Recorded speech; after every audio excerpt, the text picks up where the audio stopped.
Hello WOC family, Laxima here.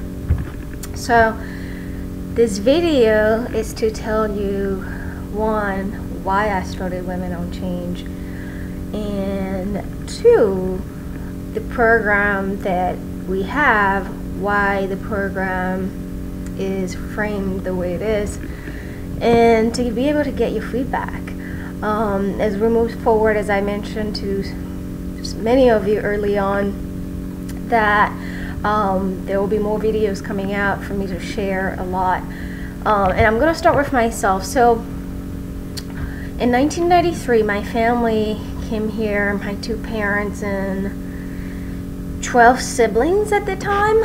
The oldest is still in Haiti. I'm originally from Haiti, for those who don't know, and then two of my siblings were born here, so there's a total of 15 of us. Yes. So my parents came here in 1993, and we came here as refugees, and we settled in a small town in Southwest Virginia, and of course all the help that we received is a result of us being here, and of course me being able to do what I do today. So when we came here early on, we had a number of families helping us through church, Catholic charities, and some other means. But one of the families that ended up helping us stick around for a little bit, actually for a long time, and that individual ended up sexually abusing me. Not only did he abuse me, but he literally threatened me to stay silent about it. And the reason he did that, he said, if I were to tell this to anybody, I wouldn't be able to go to college. Okay, so clearly, I think this whole process or the abuse started when I suppose I didn't know then what was happening, but I came here when I was in middle school age. I was 12, 13, so this person was around. It was comfortable for him to be in the home, even if my parents weren't around. So he got really comfortable with everyone in the family, specifically the young girls. And I have 6 younger siblings that follow me, and of course this person was around many times of the week. We'll be in our room. So coming from Haiti, we know that's not something that was normal, but not knowing the American culture, we didn't think anything of it until this individual started touching us inappropriately, and of course that led to other things. But at any rate, I stayed silent because I wanted my college dream, right? I'm the first in my family to go to college. He knew this. As many would have said during their time of helping us, they saw me as the individual that would be able to go and make it, right? I mean, we all made it. Of course, all my family are doing well, relatively well. I'm grateful for that. But as the first one to go to college here in the States, that was something that was held over my head, to be able to stay quiet as he abused me. Yes, this went on for a couple of years, and 20 years later, this happened, of course, when my teens, I left for college. In fact, he and his wife dropped me at college in Washington, D.C., and this went on. So put it behind my head, at least try to. And 20 years later, almost 20 years later, I confronted this individual, and it went from there. About a year, almost 2 years ago now, went to court. I took him on.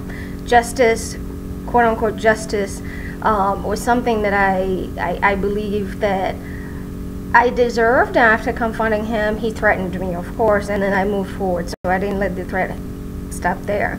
So I went to the justice system, and yes, the judge said he believed me. However, because of the length of time this crime happened, there's nothing he could do.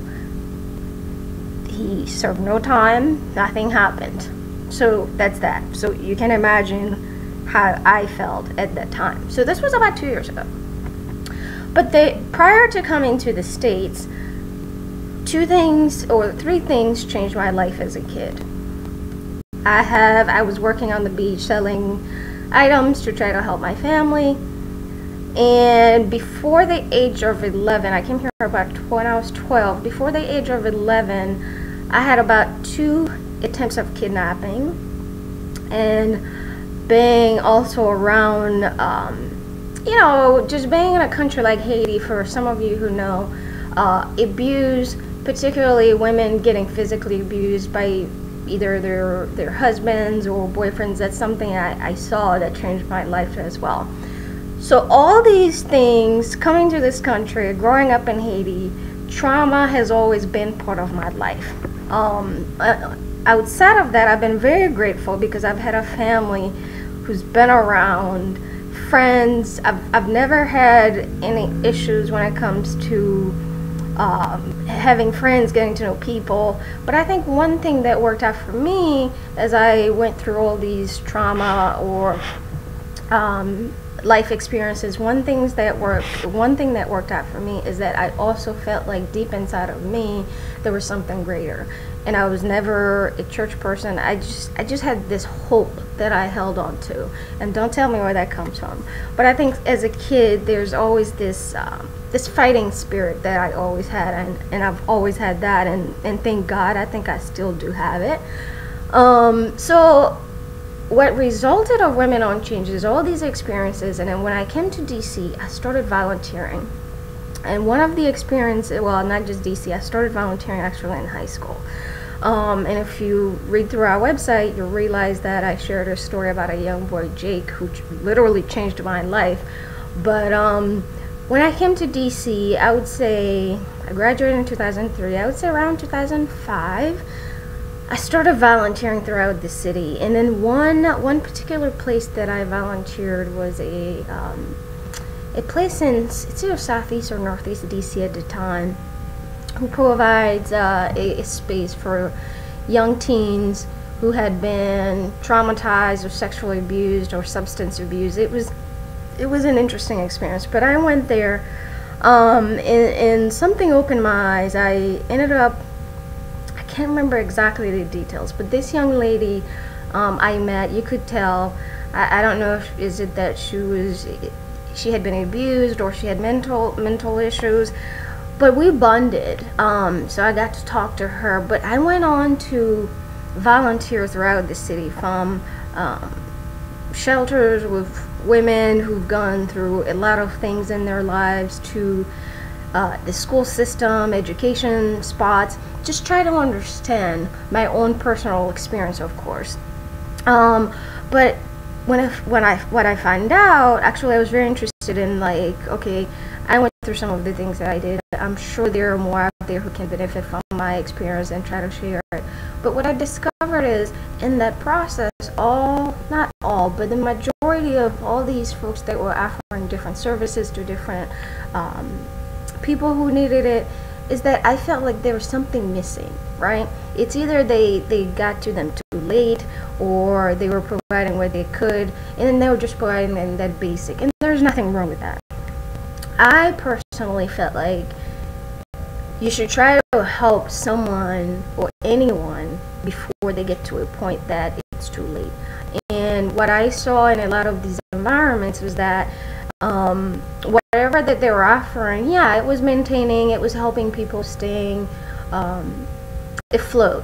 But I felt like it was important to be able to start early, giving kids or anybody the tools early in life, so they can, as they grow to become adults, they'll make or have a better sense of who they are. So Women on Change came about as a result of all these experiences, which started with myself, me working in the community, and of course poverty is also another huge thing that's important to my life because I grew up in it. I think I know it well. So I wanted to see what I could create, and that's how Women on Change came about. So I'm going to be able to share with you more how the whole concept, how the program that Women on Change is now piloting come to be, keeping in mind all the things that I've shared. But yeah, so I'll be sharing more, and I just wanted to at least share with you a little more about myself and why I'm trying to see what is possible before it's too late for too many young kids who feel like, or who don't know what the future holds, but I think they do have the key to create their way. Thank you, and I would love to get your comment or anything else that you may want to offer, questions that you have, either about my experience or anything else that you are interested in. Thank you.